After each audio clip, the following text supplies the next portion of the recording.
Hey, everybody, it's Mark Yegi. Welcome to another weekly stock market update. Hope you are doing well.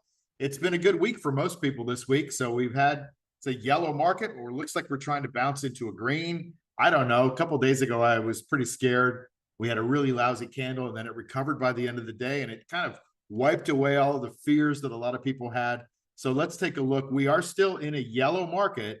But it's a little bit less dangerous maybe than it was a week ago, because now we're getting some people off the sidelines and buying. But you can see we've got two reds and two greens. That keeps us yellow. So we are yellow. That means use caution. Here I've drawn a copy or a picture of the NASDAQ, and I put in this downtrend. The NASDAQ is trying to buck this downtrend. Now, the NASDAQ has been pretty nasty for the last 3 weeks. And you could see it went all the way down and bounced off its 200-day moving average at 15,708. Well, it bounced back up and then back down, but it made a lower high and a higher low. So, and then now we have this bounce going above the 50-day moving average. That's all really healthy, and now it's above that little downtrend line. That's going to probably provide a little downtrending support there. That's good because it wants to go to this 18,000 level, which is not far away. And if the Fed cuts rates, which everybody's expecting, who knows? It may run into that, or the news is already there. Bottom line is, I think the NASDAQ is now catching up to the Dow, which has been the leading leader. And if you listened to me last week and the week before, there wasn't a lot of confluence. The indexes were kind of very yellow, doing different opposite things, and now they're kind of moving in lockstep. I'll show you what I mean. So here's the NASDAQ. This is the S&P 500. Notice that's above the 50. Notice that's moving it to near that it's all-time high, and certainly the little high right below that. And then we have the Dow. That's the one that's been leading. That's really close to its all-time high of 41,585. That's only basically a day away if we have a good day. So that's got some strength bouncing off the 50 as well. These 50s hold some very interesting action, right? These 50s, when I always say nothing good happens below the 50, well, above the 50, good things happen. So we're seeing a lot of good things happening now. That's 3 indexes that are moving in the same direction. And here's the fourth. Look at the New York Stock Exchange moving up into that 19,298 level, which is an all-time high. So this is not bad action. You know, we had this move from 17,561. We had some selling, and now we're moving back up. I don't care what the people on TV say about recessions and all that stuff. This is a market that is near its all-time highs, and you got to play it that way. And why is that? Well, I could tell you why. It's because the dollar is essentially becoming worth less and less and less and less, and they're debasing the dollar. We're printing $1 trillion more money every 100 or so days. So we're spiraling upwards into a higher debt, or downwards, if you want to look at it that way, into higher and higher debt. Now we're spending more money on debt than we spend on our military. Where does that money go? Well, it goes all over the place, but it doesn't help us. It's just interest. And that's a problem. And that's a real problem. And I don't hear anybody talking about it.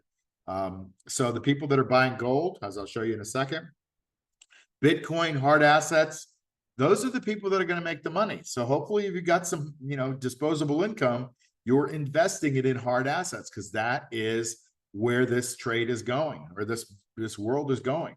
Let's take a look. Here's the volatility. You can see volatility is back all the way down below its 50-day moving average, meaning people are less scared to invest.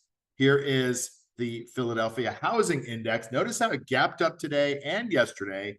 What that means is there ain't nothing wrong with housing. People are saying, oh, the housing market's collapsing and all this kind of stuff. That's just to get your eyeballs to be able to sell you ads. Bottom line is we have good stuff going on in the housing index. Otherwise, it wouldn't be, this is an index of all the housing builders, right? It wouldn't be going up. So things are good in the market. On the other hand, the oil service market is going down. So we've got a mixed message here. Usually when oil goes down, that means that there's a lack of demand in transportation-laden things. Oil going down is not great. It's a recessionary thing. Okay, so you have a little bit of an opposing thing. Housing's being built, but maybe the consumer economy is not doing as well.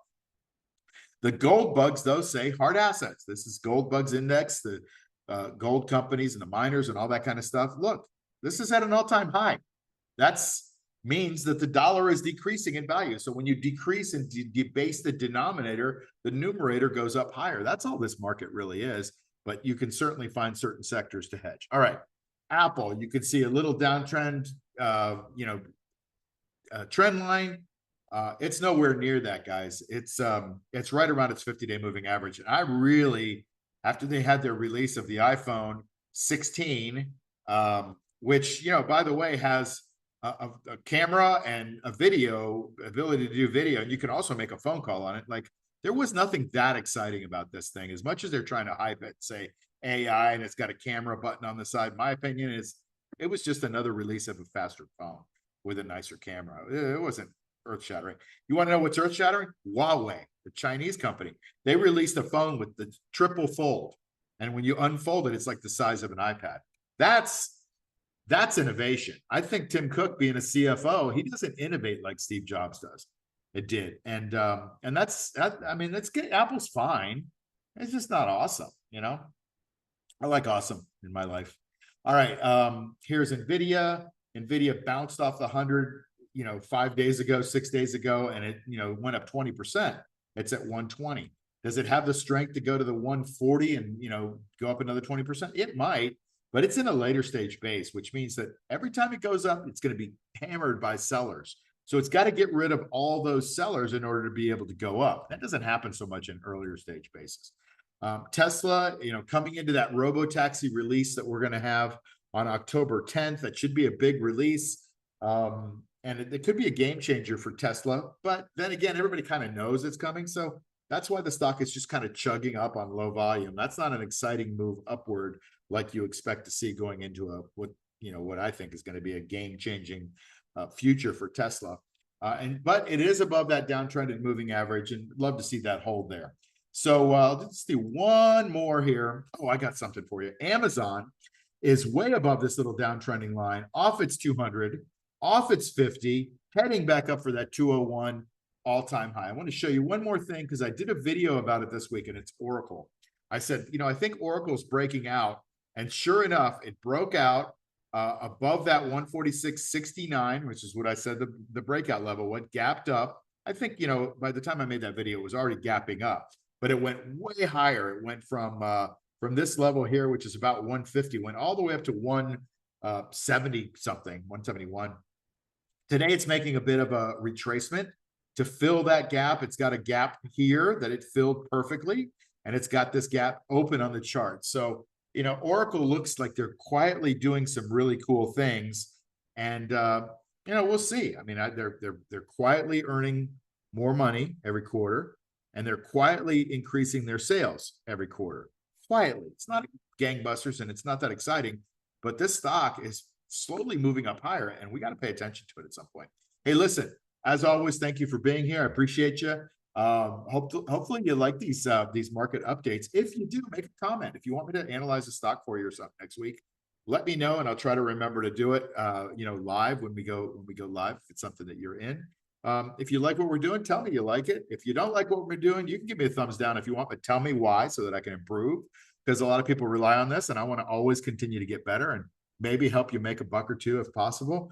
But otherwise, listen, thanks for being here. Have a phenomenal weekend, and I'll see you next week. Bye.